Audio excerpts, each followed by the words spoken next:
Oke, assalamualaikum warahmatullahi wabarakatuh. Sehat semuanya ya.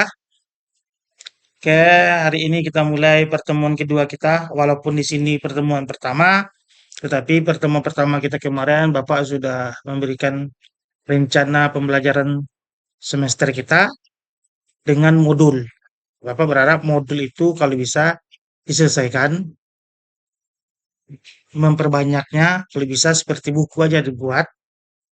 Kalau nggak salah Bapak itu sampai 30 ribuan aja. Bisa dibuatnya seperti buku nanti.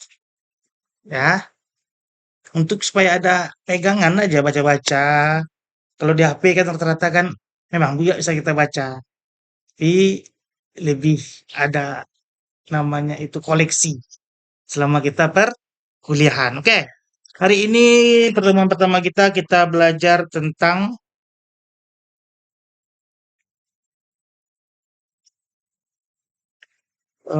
kita hari ini belajar tentang pengenalan statistika. Oke. Ada yang sebelumnya pernah mendengar apa itu kata statistika? Pernah data. Oke, data. Oke. Deva, pernah dengar kata statistika? Apa itu? Kumpulan data. Oke, Uswa. Oh, Uswa, ceria kali dia. Puasa Uswa? Puasa. Kau mantap tuh puasa ceria. Pernah dengar kata statistika? Apa itu?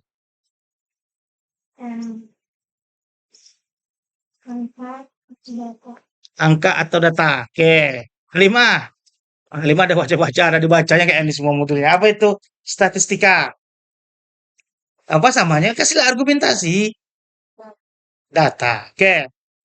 Pernah nggak tahu ada namanya sepeda konvensional, ada namanya sepeda statis. Pernah dengar namanya sepeda statis? Sepeda statis itu adalah sepeda yang ada di tempat-tempat fitness. Pernah lihat nggak sepeda di tempat fitness? Kan di kayu kan? Tapi berjalan nggak sepedanya? Itu dinamai adalah sepeda statis. Sepeda statis.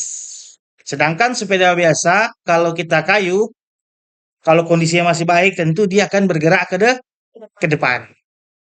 Jadi dua perbandingan itu, sepeda statis dengan sepeda biasa, apa perbedaannya? Nggak berjalan, dia tetap di sana. Sepeda biasa atau konvensional berjalan. Itulah makna dari kata statis tersebut. Ya, kan ini kita ambil dasar katanya adalah statis. Statis itu artinya apa? Kalau dari dua analogi sepeda itu apa arti kata statis? Statis saja dulu statis kan data dulu statis apa? Tetap. Tidak tidak berubah. Walaupun kita bergerak gini, kan tujuan sepeda itu sebagai alat transportasi. Pindah dari satu tempat ke tempat berikutnya. Tapi dengan sepeda statis, walaupun kita sudah kayu selama mungkin, kita tetap bisa ke sana. Maka diistilahkan mereka namanya sepeda jadi statis itu artinya tetap tidak berubah, tidak terjadi apa-apa, atau bisa kita sebutkan konsisten dan konstan. Ya, contohnya kalau papan tulis ini di sini terus letaknya sampai nanti dihancur. Berarti kita sebutkan papan ini letaknya statis. Itulah arti kata statis tersebut. Ditambah tikanya. Ditambah tika. Jadi setelah kita buat secara ontologi statis itu maknanya adalah tetap ditambah tikanya, maka disitulah kita nanti memaknai data, sebuah data ya. Oke, baca tujuannya. Apa tujuannya? Baca Deva. Hmm, ada di sana ya. Maka ada situ. Nah, Mahasiswa memahami dasar dari statistik dan memberikan gambaran implementasi pada mahasiswa terhadap metode statistik dalam kehidupan pembelajaran. Kita udah pahami ya, kita harus memahami apa itu kata statistik. Arti statistik itu adalah tidak berubah. Bisa dikatakan apapun pengaruhnya dia tidak berubah. Ya, tidak bisa diganggu gugat kedudukannya. Oke, ini kita baca. Baca pengantarnya dari bab paragraf 1 Ait. Kita memperkatakan beberapa istilah terkait statistik, namun kita kurang memahami secara jelas apa arti dan makna dari kata tersebut, sehingga hal ini akan mereduksi arti dan makna kata tersebut yang menyebabkan pemahaman menjadi bias. Makanya sekarang ini kita kalau bicara statistik, data. Data artinya. Padahal statistik itu adalah tetap tidak berubah dan tidak bisa diganggu gugat. Oke. Kita skip ke bawah lagi, oke. Beberapa contoh kasus yang berkaitan dengan statistik dan sering kita jumpai sebagai berikut. Oke. Poin pertama, rata-rata berat badan dosen yang mengikuti mengampu mata kuliah pengantar statistik adalah 51 kilogram. Ini nggak termasuk bapak nih, bapak lebih nih. Ya, ini adalah suatu bentuk dari statistik. Artinya, pada suatu tempat dan suatu wilayah serta suatu objek telah kita temukan bahwa ada data yang tidak mungkin bisa kita rubah pada waktu itu. Nah, ya, dan tidak akan bisa kita rubah lagi. Kalaupun kita rubah, dia berubah lagi bentuk datanya, periode dan seterusnya. Ya, kedua, 85% dari mahasiswa mengikuti kuliah ini berasal dari kota A. Kota A. Nah, makanya statistik itu bersifat kejadian yang telah berlalu. Kalau kejadian telah berlalu, apakah bisa kita rubah? Bisa enggak? Misalnya nih, ya, makanan kita sudah jatuh. Nah, bisa nggak kita mengubahnya supaya dia tidak jatuh? Tidak kan? Kita bisa berandai-andai, andai-andai lah nggak jatuh makan nih. Bisa aku makan. Faktanya dia sudah jatuh. Itu disebut dengan statistik. Karena apa? Karena dia telah berlalu. Karena dia telah berlalu itulah tidak bisa diubah, tidak bisa bergerak dia, dan dia bersifat konstan. Ya, maka nanti kita akan hubungkan dia dengan sebuah kegiatan secara matematika. Nih lagi, kecelakaan lalu lintas itu kebanyakan diakibatkan karena kecerobohan pengemudi angkutan kota.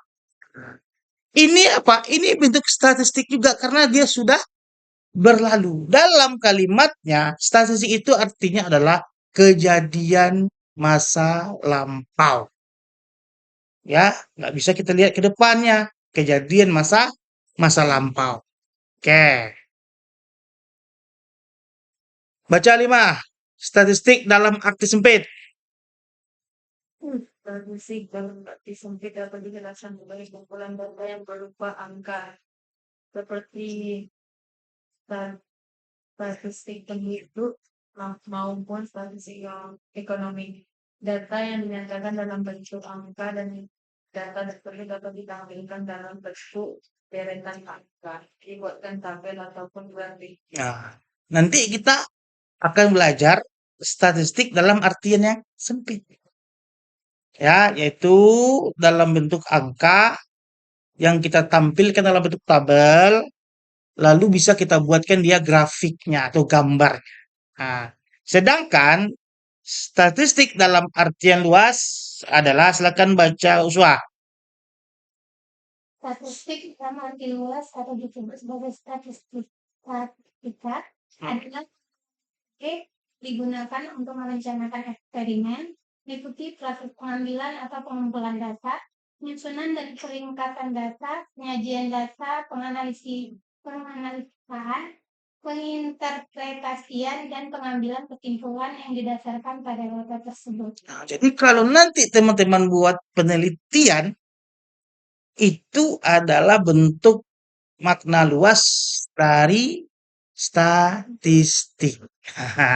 Arti sempitnya kita cuma menampilkan sebuah data dalam bentuk angka, tabel, grafik, yang mana itu adalah kejadian masa lampau, ya kan? Nah, dalam arti sempitnya, dalam artian luasnya, data yang kita tampilkan itu bisa kita buat dia dalam bentuk analisa lagi, yang nantinya bisa kita buat sebuah prediksi dan kita bisa menghasilkan kesimpulan. Nah, oke. Jadi, kenapa dia dikatakan statistik? Karena dia tidak bisa bergerak. Kenapa dia tidak bisa bergerak? Karena dia kejadian yang telah berlalu. Ya, kita cuma bisa berandai-andai saja. Andailah, andailah. Tapi kan kita nggak punya daya upaya. Kan andai-andai saja gitu.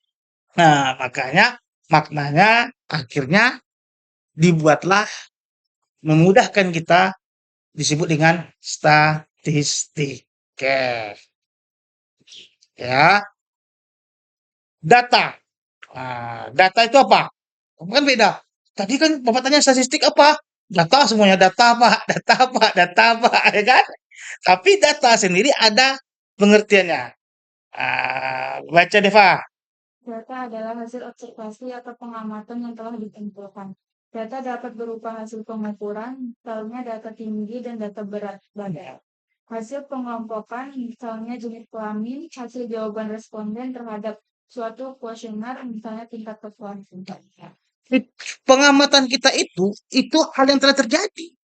Yang telah terjadi baru bisa kita amati. Kalau yang belum terjadi bisa nggak kita amati? Bisanya menerawang kita kan, jadi dukun kita ya kan. Oh, ke depannya ini yang terjadi baru bisa kita amati. Ini kok. Kenapa? Iya, yang terlihat sama kita tentu yang telah terjadi. Kalau belum terjadi tidak terlihat sama kita. Makanya data itu disebut dengan hasil observasi, hasil pengamatan, hasil lihat-lihat. Contohnya, pergi ke mall besok, mall lebaran. Kan lihat-lihat. Ini harganya segini, ini harganya segini. Itu jadi data. Karena telah terjadi. Ya kan? Hari Senin kemarin harganya segini. Kalau besok naik, itu bukan lagi data. Itu data yang lain. Data yang kita amati kemarin, hari Selasa jam 9 pagi, setelah harganya bajunya segini. Itu data. Kalau besok naik, kita bicara lagi. Misalnya besok Rabu, Kamis kita balik lagi ke sana. Kita lihat, naik harganya. Kita tambahkan bahasanya, hari Sabtu, Rabu, harganya segini. Karena hasil pengamatan kita yang telah berlalu sama kita. Ya kan? Nah, makanya data itu adalah bagian dari yang kita sebut makna statistik. Sedangkan statistik adalah kata dasar yang nantinya membuat kita paham data itu adalah bagian dari statistik. Ya, bagian dari statistik. Ya. Ada lagi apa ke depannya? Ada. Kalau kita kekurangan data. Misalnya nih, kita nggak tahu datanya nih, tapi kita ingin bisa mendapatkan datanya, maka diperbolehkan namanya ramalan, forecast. Tapi nggak boleh semuanya. Kalau kita punya data, misalnya observasi kita 100, ternyata kita punya 70 yang kita bisa amati orangnya. 30 lagi apa? Bisa kita lakukan namanya ramalan. Tapi kan yang mayoritas adalah setelah kita amati itu kekurangan-kekurangan nanti ada pula caranya. Makanya kan Bapak bilang bagian karena nanti kita diperbolehkan memakai data ramalan kita. Karena apa? Kita tidak bisa mengamatinya. Mungkin karena kekurangan kita, keterbatasan kita tidak bisa mengamatinya. Maka kita pakai namanya data ramalan. Pak, tapi ramalan ke depan, Pak. Ya ke depan. Karena kita nggak lihat, maka kita ramal dia. Kalau kita lihat, berarti dia menjadi observasi. Maka data itu besok ada dua. Data hasil observasi atau data ramalan. Yang mana keduanya itu adalah bagian dari nanti kegiatan statistik. Ramalan itu, kalau kita sudah ramal, bisa lagi kita ubah. Kita ramal nih sekian. Bisa lagi kita ubah. Untuk mendukung nanti hasil kita dalam memaknai statistik dalam arti yang luas. Sampai masuk kesimpulan nanti. Oke. Nah, ini ya. Bisa nanti dibaca. Nah, kita coba satu-satu maknanya. Populasi adalah koleksi lengkap semua elemen yang akan diselidiki. Suatu koleksi dikatakan lengkap jika memuat semua subjek yang akan diselidiki. Itu disebut dengan populasi. Contoh, populasi masyarakat Indonesia 285 juta. Itu populasi. Kenapa? Semuanya itu dimasukkan, ya, dikumpulkan dan dihitung. Apalagi sensus. Sensus itu adalah cara untuk mengetahui populasi. Kalau Bapak logikakan seperti ini, ya, logikanya. Artilah dulu, apalagi sampel. Sampel adalah sebagian koleksi anggota yang dipilih dari populasi. Sampling adalah bagian dari metodologi statistika yang berhubungan dengan teknik pengambilan sebagian dari populasi. Hampir tahu dulu pengertian. Bagaimana kita mudah membedakan antara populasi dengan sampel? Contoh, ada orang mengatakan beras itu beratnya 50 kg. 50 kilo. Kalau kita percaya, selesai perkaranya. Tapi kalau kita nggak percaya, tentu kita timbang kembali. Kalau kita timbang kembali, semua dalam karung itu kita masukkan nggak untuk ditimbang? Masuk nggak semua dalam karung tuh? Kan ada gini ya, dia ngomong nih, beratnya tuh 50 kilo berasnya. Karena emak lah biasanya nggak yakin lah kan. Ditimbangnya lagi. Pertanyaan kita, saat dia menimbang itu, semua yang ada di dalam karung itu masuk nggak? Terikut ditimbang nggak? Ikut nggak ditimbang? Kan beras dalam karung 50 tuh, 50 kilo katanya. Kata emak-emak tuh nggak yakin, maka ditimbangnya lagi. Yang dalam karung itu kan beras 50 kg. Masuk nggak semuanya untuk ditimbang? Masuk. Nah, itu adalah populasi. Nah, bagaimana dengan sampel? Ini ada gula nih 50 gram. Gula. Atau beras tadi apa? Gula. Kata orang tuh gula itu manis. Gula itu manis. Untuk memastikan gula itu manis, perlu nggak kita habiskan 50 kg gula tuh? Seberapa yang kita ambil untuk bisa membuktikan itu manis? Itu sampel. Sampel artinya memastikan bagaimana sifat dari barang tersebut. Sedangkan populasi memastikan bagaimana beban dari barang tersebut. Makanya negara selalu menghitung populasi untuk mengukur beban. Bayar subsidi lah, ya, untuk biaya sekolah masyarakat, untuk kesehatan masyarakat, itu didapatkan dari pemerintah melakukan sensus. Menghitung semua masyarakatnya, nggak ada yang terlewat. Supaya pemerintah tahu berapa beban yang harus ditanggungnya untuk mensejahterakan masyarakatnya. Sedangkan sampel itu bersifat dalam bentuk kegiatan yang sifat. Contohnya, pemerintah ingin melihat bagaimana sifat masyarakat Indonesia. Ya, contohnya dalam mendukung pemerintah. Dia nggak perlu semua tanya. Cukup beberapa ditanyanya, lalu dia bisa menyimpulkan bahwa masyarakat sangat mendukung pemerintah. Ya. Tapi kalau untuk menghitung beban pemerintah menghitung semua tuh warganya tuh. Hitungnya, habis itu nanti diklasifikasinya berapa yang sangat miskin, bisa dikatakan mendekati garis kemiskinan, di atas garis kemiskinan, sejahtera. Baru dia tahu tuh berapa beban yang akan dikeluarkannya. Itulah bentuk beda populasi dengan sampel. Populasi itu biasanya nanti kalau kita meneliti, kita cuma ambil sampel aja karena kita mau melihat sifat, ya, sifat dari suatu populasi, bukan beban. Nggak ada pengaruh kita harus mencari beban, nggak ada beban. Itu adalah pemerintah yang memiliki tanggungannya, ya. Makanya besok kalau kita meneliti, kita butuh sampel saja. Tapi kalau sampelnya kecil, Pak, bisa langsung dijadikan itu populasi dan sampel, Pak. Kalau kecil nggak masalah. Misalnya sampel kita 30, ternyata anggota 30 juga. Ya kita ambil semuanya. Berarti populasi mencakup sampel. Tapi kalau masyarakatnya 1 juta, kita cukup ambil aja nanti sesuai dengan rumusnya. Nanti ada rumus tuh menghitung sampel berapa sampel yang harus kita ambil dari populasi yang sekian. Oke, kita pengertian kita saja dulu ya. Baca lagi statistika deskriptif. Baca Alimah.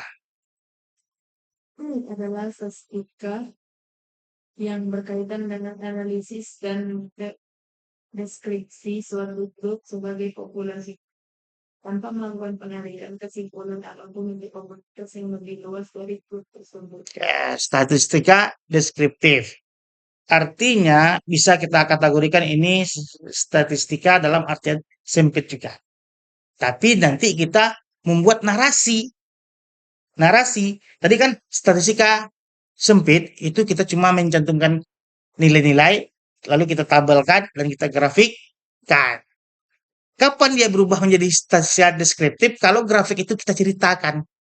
Tahun sekian pertumbuhan ekonominya sekian. Masyarakat yang mendapatkan pekerjaan sekian.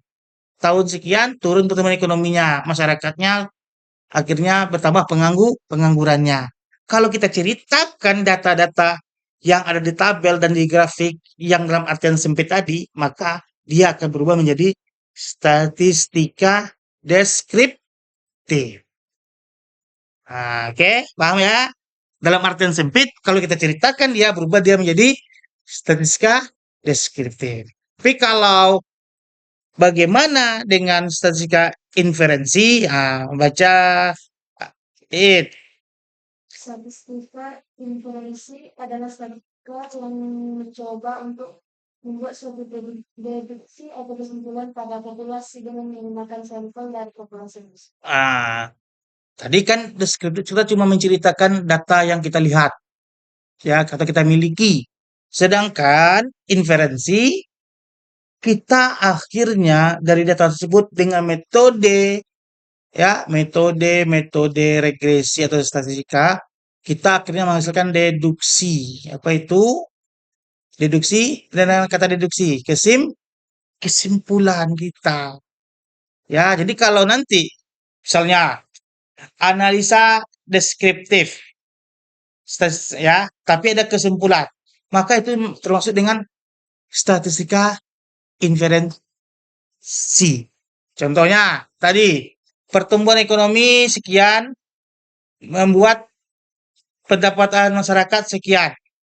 Turunnya pertumbuhan ekonomi membuat juga pendapat masyarakat juga menurun. Akhirnya kita buat kesimpulan. Semakin meningkat pertumbuhan ekonomi, maka pendapatan masyarakat juga meningkat. Dan apabila turun pertumbuhan ekonomi, maka pendapatan masyarakat juga kalau kita buat kesimpulan, itu masuk dia kategori statistika inferensi. Walaupun kita tidak memakai alat ukur untuk membuat kesimpulan, cukup dari pengamatan kita yang kita ceritakan. Lalu setelah kita ceritakan, kita berani mengambil kesimpulan. Ya, berani mengambil kesimpulan. Artinya ada kesimpulan, maka dia berubah menjadi statistika inferensi. Ya, kapan itu, Pak? Ya, kalau nanti kita presentasi lah. Datanya segini, segini, segini, segini. Kesimpulan kami, ada gitu kan? Kalau kita katakan kesimpulan kami, itu dia berubah menjadi statistika inferensi. Artinya ada argumentasi kita yang kita sampaikan di luar narasi deskriptif tadi, Tapi dia bersumber dari itu, dari narasi itu yang merupakan intisari yang ada di kepala kita mau kita sampaikan kepada masyarakat luas atau kepada audiens kita. Oke, kita lanjut lagi. Ini banyak nih kali nih.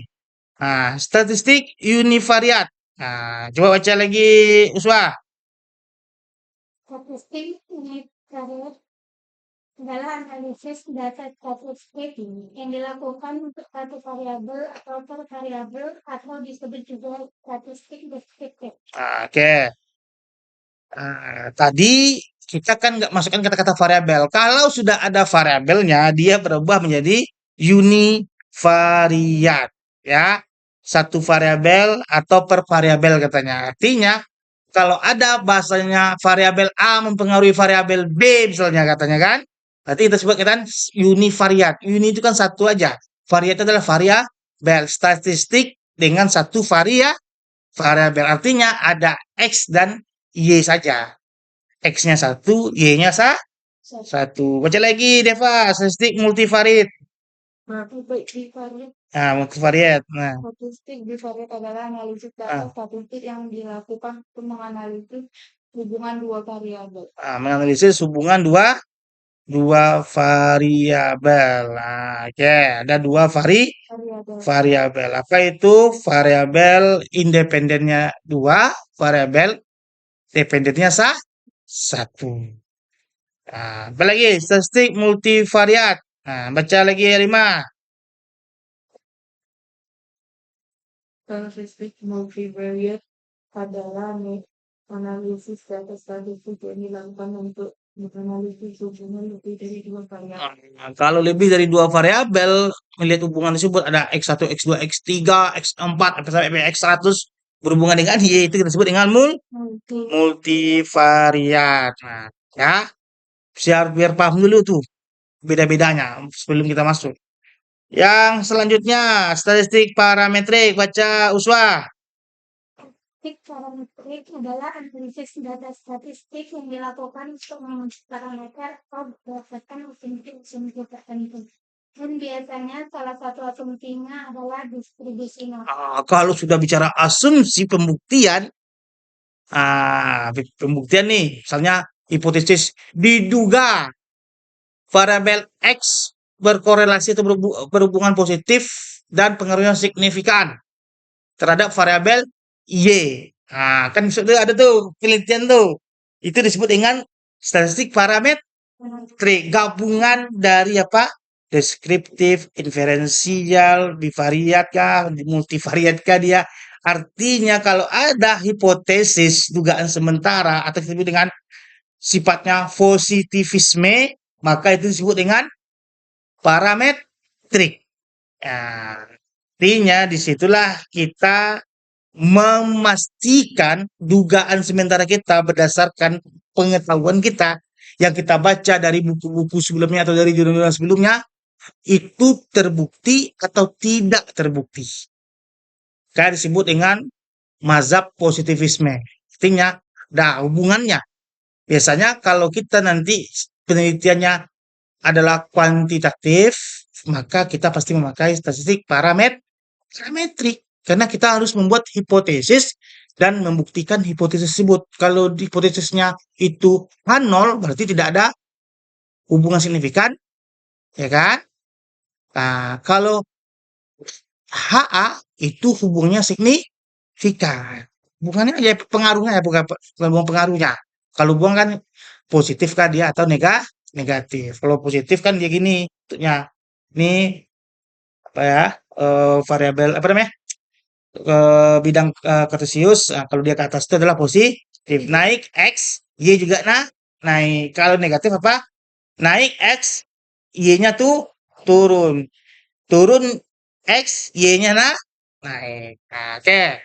Terakhir, statistik non parametrik. Baca lagi ya 5.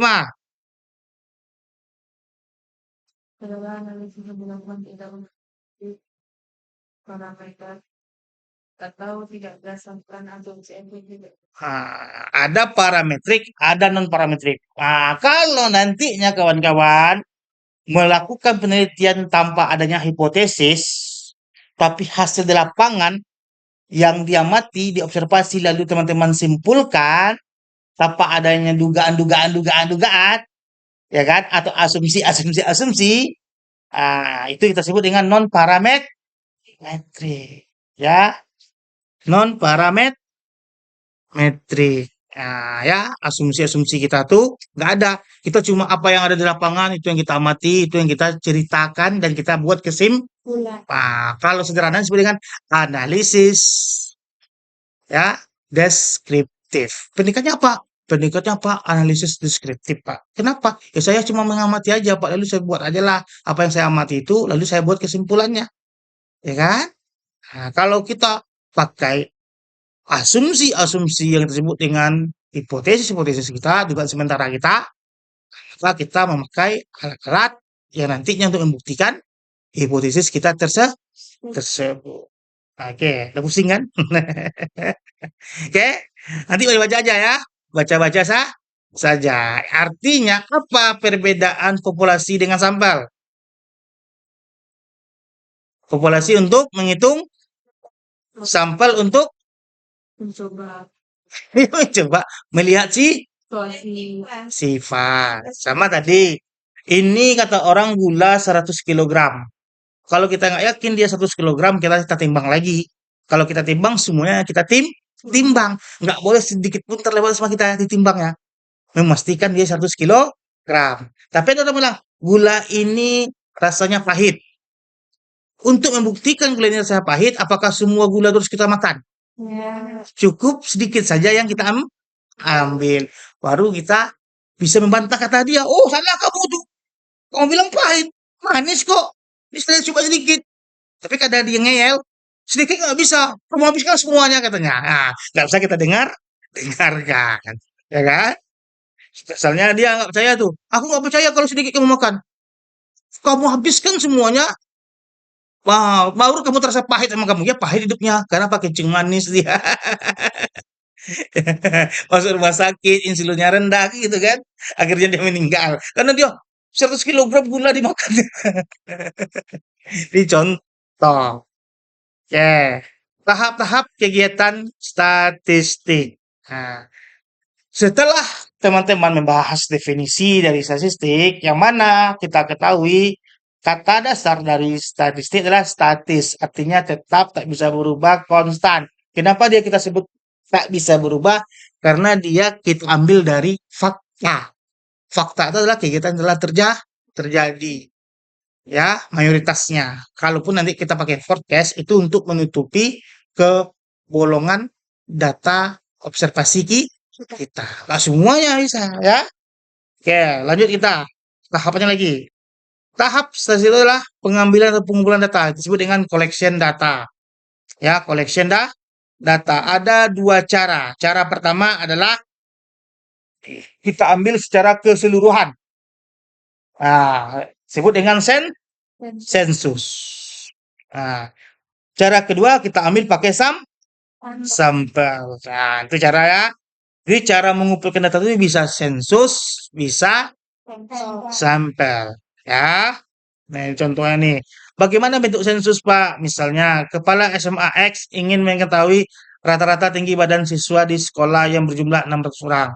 Apabila setiap siswa diukur tinggi badannya, kemudian dicatat, maka cara pengumpulan data seperti ini dinamakan sensus. Semuanya diambilnya. Artinya tidak ada yang terlewatkan sama dia. Tapi sampel kayak mana contohnya? Nih, misalnya apabila jumlah siswa yang diukur tinggi badannya hanya 60 orang saja, dengan perincian kelas 1 diambil 20 orang siswa, kelas 2 diambil 20 orang siswa, kelas 3 diambil 20 orang siswa, maka itu kita sebut cara sampel, ya. Kedua, penyusunan dan peringkasan data. Setelah kita tahu cara kita collect data, besok kalau ada orang uji, collect datanya bagaimana? Bingung dia. Collect data, Pak. Yang ngumpulkan datanya bagaimana? Padahal kan ngumpulkan data dua. Sensus atau sampel. Ya sampel, Pak. Di mana sampelnya? Jelaskan sampelnya gini, gini, gini, gini, gini. Saya populasinya 700 orang, Pak. Saya ambil sampelnya cuma 70. Kenapa kamu ambil 70? Pakai rumusnya Slovin mungkin, Pak. atau pakai posting sampel. Nanti kita pelajari itu. Ya kan? Oke, penyusunan dan peringkasan data disebut dengan organization of data. Apa itu? Kita menampilkan data tersebut. Bisa pakai tabel, pakai grafik, atau kita ceritakan saja data tersebut. Kita ceritakan saja. Tapi kalau ingin dia teringkas dengan baik, maka dipakai tabel. Tapi kalau dia bisa dimengerti dengan mudah, pakai grafik. Oke, grafik. Nah, caranya apa? Ada editing. Editing itu adalah yaitu mendeteksi adanya kemungkinan kesalahan, tidak kesusunan, tidak teraturan, dan tidak ketepatan data yang telah dikumpulkan. Nah, jadi kalau data-data yang tidak termasuk dalam penelitian kita bisa kita keluarkan. Editing. Setelah itu klasifikasi. Kita klasifikasi data tersebut tadi contohnya. Datanya tadi ada anak kelas 1 20 orang, kelas 2 20 orang, kelas 3 20 orang. Kita klasifikasi dia. Ada lagi apa? Tabulasi. Tabulasi itu apa? Mengadakan pengelompokan data sesuai dengan sifat data yang telah kita tentukan tadi. Ya, telah kita tentukan. Contohnya nih, dalam gudang nih ada karung yang asin, karung yang manis, karung yang pahit. Karung yang pahit. Jumlah jumlah karungnya ada misalnya 1.000. Kalau kita kelompokkan yang asin dengan yang asin artinya garam, yang manis dengan yang manis gula, yang pahit dengan yang pahit itu disebut dengan tabula. Ah, dari seluruh dalam gudang itu kita kelompokkan dia. Kalau bahasa sederhananya pergilah ke supermarket. Kan ini kelompok-kelompokannya. Ini semuanya sayur. Apalagi ini semuanya pokok-pokok anak. Nah, kalau dikelompokkan tempat-tempatnya itu disebut dengan tabulasi. Kalau kita lihat kan, bayangkanlah kalau tak ada sistem tabulasi itu, acak semua supermarket itu. Kita pun malas masuk ya kan? Karena dia sudah terapi, tersusun secara secara kebutuhan kita, maka kita enak. Ini kalau sayur ke sana, sama kita apa beda dengan pasar? Pasar pasar tradisional. Jadi tahu kita antara tempat sayur, tempat ikan, semuanya kan bersatu, tidak ada tabulasinya. Tapi ada pula enak-enaknya kalau ibu-ibu kita suka dia ke sana bisa nawar-menawar. Kalau ke supermarket tidak bisa tawar-menawar, ya kan? Kita tawar di kasir, seginilah harganya. Nggak, mereka nggak mau tetap, ya kan? Tapi kalau di tradisional, bisa kita tawar-tawar. Oke? Ya, jadi ada 3 cara penyajiannya. Apa ini? Editing, klasifikasi, tabulasi. Oke. Setelah kita melakukan yang namanya itu distribusi data tadi, distribution of data, sekarang kita penyajiannya. Ya, penyajiannya itu ya tadi dalam bentuk narasi kah kita buat, tabel kah, grafik, ya itu hal yang sering terjadi lumrah. Kalau kita baca baca berita, kadang kan wartawan tuh kan data itu kan ditampilkannya dalam bentuk kata-kata saja, ya kan? Selasa tanggal sekian terjadi gini gini gini. Tapi kalau kita baca misalnya laporan BI, laporan-laporan dari Bank Dunia, itu kan tampilannya semuanya tabel, grafik, tabel, grafik, ya kan gitu. Nah, tergantung pendekatannya. Kalau wartawan biasanya pendekatannya pakai narasinya saja, ya kan? Narasinya saja dibuatnya. Kalau bisa sepanjang-panjangnya narasi dibuatnya. Karena mereka jual narasi. Tapi itu fakta yang mereka dapat di lapangan, tapi dinarasikannya. Dibuatnya kalimat-kalimat yang menarik, tapi tidak merubah esensial data tersebut. Sedangkan kalau laporan-laporan, kan laporan diminta apa? Pakai tabel, pakai grafik, supaya apa? Supaya mudah diamati. Kenapa? Malas baca mungkin. Supaya cepat bisa dimengerti, buat tabel aja lah. Gitu. Kalau buat panjang itu saya malas baca. Biar mudah dia cepat memahami fenomena yang terjadi.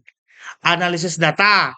Nah, analisis data itu nanti bisa kita menghitung rata-rata ya, ada penyimpangan, regresi maupun korelasi. Ini nanti analisis datanya ya. Nah, interpretasi. Artinya kita memaknai data tersebut. Arti darinya adalah kita menceritakan hasil temuan kita pakai bahasa kita supaya orang bisa mudah mengerti. Makanya kalau nanti kawan-kawan menjadi seorang peneliti, sudah kawan-kawan sajikan pakai tabel, pakai grafik, perlu juga lagi interpretasi kita. Kita jelaskan lagi. Tapi penjelasannya itu tidak semata-mata data yang kita jelaskan, tapi secara sederhana kalimat kita itu bisa mewakili dari data tersebut. Contohnya, ya, kita punya data nih pertumbuhan ekonomi dengan pengangguran, ya kan? Nah, setelah itu kita minta interpretasi. Interpretasi apa? Bisa kita detailkan lagi, kita sebut dengan narasi data, kan kerja mengulang namanya itu. Tapi kalau lebih gampangnya kita pakai penelitian orang lain.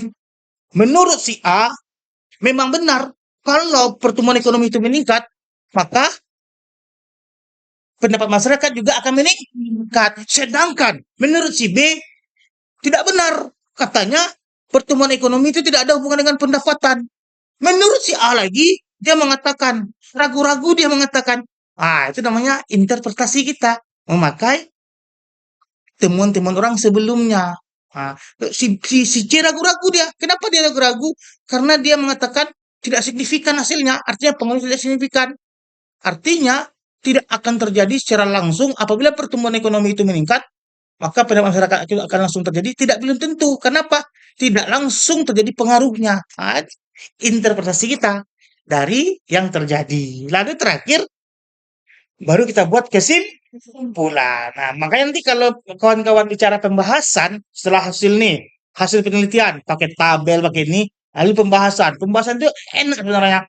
Kita baca penelitian-penelitian sebelumnya, itu aja kita baca, buat bahasa kita jelaskan. Jelaskan penelitian dia. Kita kaitkan dengan hasil penelitian kita. Nah, itu interpretasi yang lebih gampang ya. Ya, ini sebenarnya sudah menuju untuk ke menulis skripsi ya. Oke. Pembagian data menurut sifatnya. Nah, pembagian data menurut sifatnya. Baca berdasarkan sifatnya, baca Deva dulu. Data kuantitatif. Data kuantitatif adalah data yang berbentuk bilangan yang menggambarkan hasil perhitungan atau hasil pengukuran. Nah, cukup dulu. Jadi kalau ada yang namanya itu data berbentuk bilangan, atau bilangan apa? Pernah kasih tahu apa itu bilangan? Apa bilangan? Bilangan Bilangan asli apa namanya? Bilangan ganjil, bilangan genap, bilangan prima. Lupa lagi. Bilangan asli itu 1 sampai tidak terhingga. Ya. Bilangan ganjil dari berapa? 1, 3, 4, Ah, dia cuma bisa dibagi dengan apa? Enggak, dia cuma bisa dibagi dengan bukan dua. Kalau dibagi dua dia kan ada koma-komanya, nggak utuh dia. Sedangkan bilangan genap apa?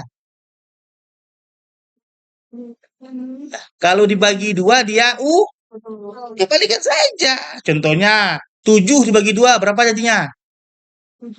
Ya. Maka kita sebut dia bilangan ganjil. Tapi 8 dibagi 2 berapa hasilnya? Maka kita sebut dia bilangan ada bilangan prima. bilangan prima 3, Masa ya 3? 1, Bilangan yang bisa dibagi dengan dirinya sendiri. Dimulai dari berapa? 2, 3. Ya, dia utuh hasilnya kalau dibagi dengan dirinya sendiri. Pasti bilangan prima cuma ada 2. 2 kan bisa dibagi 2 cuma utuh. Ya kan? 3, 5, apa lagi? 7, 6 dibagi 2, Oh iya. 3, dibagi 3, 2. Satu lagi apa? 9 dibagi 3. Dia ada cuma 4. Disebut dengan bilangan ya. Artinya kuantitatif itu dia berbentuk bilangan, ada angka-angkanya. Kalau ada tadi kawan-kawan fokus kepada angka-angka itu disebut dengan kuantitatif. Tapi kalau kawan-kawan ada angka-angkanya nih, tapi nggak pakai alat ukur, nggak pakai asumsi, maka disebut dengan analisis kuantitatif deskriptif. Bagaimana? Karena kalau cuma menghitung misalnya rata-rata, banyaknya yang mana, sedikitnya yang mana. Ya, tersebut dengan data minimal, data maksimal, rata-rata, data tengah. Nah, itu nanti disebut dengan analisis kuantitatif deskriptif. Tapi kalau nanti teman-teman pakai analisis, pakai regresi berganda atau regresi sederhana, regresi data panel, itu disebut dengan alat penelitian analisis kuantitatif. Ya, nah, oke. Ini contohnya kuantitatif tuh. Luas bangunan hotel itu adalah 5.700 meter persegi. Nah, karena ada angka di sini, maka dia menjadi kuantitatif. Tinggi badan Sandi mencapai 170 cm. Itu contohnya ya. Ini data kualitatif. Baca 5. Misalnya data yang berbentuk kategori ataupun atribut. Data kualitatif dapat dipisahkan dalam beberapa kategori atau kelompok yang dibedakan oleh karakter bukan numerik. Apa tuh numerik? Karakter bukan numerik. Angka. Oh, Bapak pisahkan aja kata-kata tuh bingung tuh. Bilangan angka numerik angka biar banyak kesananya tuh. Angka tuh banyak sebutannya, bisa bilangan, bisa numerik ya. Apa contohnya? Harga emas hari ini mengalami kenaikan. Kan nggak ada angka tuh. Coba tahu kena. Itu kualitatif. Sebagian dari produk barang A pada perusahaan X rusak. Kan nggak ada angka. Contohnya hari ini mahasiswa ekonomi Islam berpuasa hampir setengah bulan. Ada yang angka? Ada angka ya kan? Itu kualitas kata. Kan hampir setengah bulan kita kan? Ini udah puasa keberapa nih? Ada yang 14, ada yang 3. Kan hampir setengah bulan. Setengah bulan berapa? 2 minggu. Itu kita sebut dengan kualitatif. Contohnya, seluruh mahasiswi stay Quranisa semester 4 cantik-cantik katanya. Kan kualitatif. Ya, mungkin kita ganteng, kalau ganteng aneh kata orang kan. Itu kualitatif, tidak ada angka di sana. Ya. Oke, selesai pertemuan pertama kita. Ya, selesai pertemuan pertama lagi. Enak kuliah gini kan? Selesai. Oke, Bapak tanya lagi.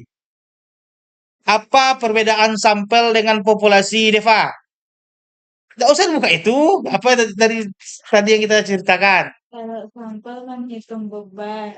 Sampel menghitung. Populasi menghitung beban. Kalau sampel sifat. Supaya mudah kita mencernanya. Apa yang dimaksud dengan statistik Halimah?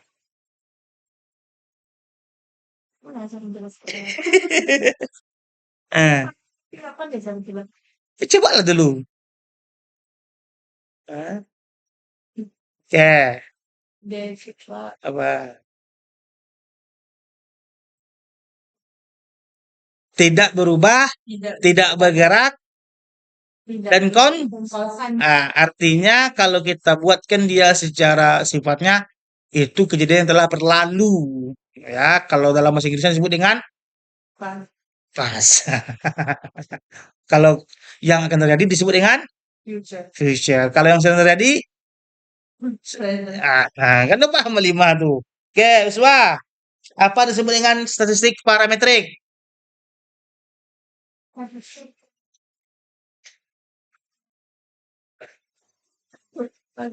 Yang pakai yang pakai hipotesis. Apa yang disebut dengan statistik non parametrik?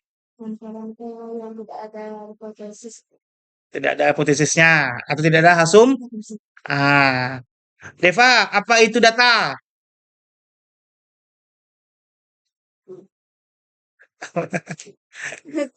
Apa itu data? Hasil observasi yang berupa apa? Bisa angka yang kita buat pakai tabel atau pakai atau kita narasikan. Artinya yang telah terjadi. Oke, baca-baca ya, cukup. Sekian. Nanti jam 10 kita masuk lagi pelajaran bahasa Indonesia. Terima kasih. Wabillahi taufiq walhidayah. Assalamualaikum warahmatullahi wabarakatuh. 10 lagi ya, biar istirahat dulu.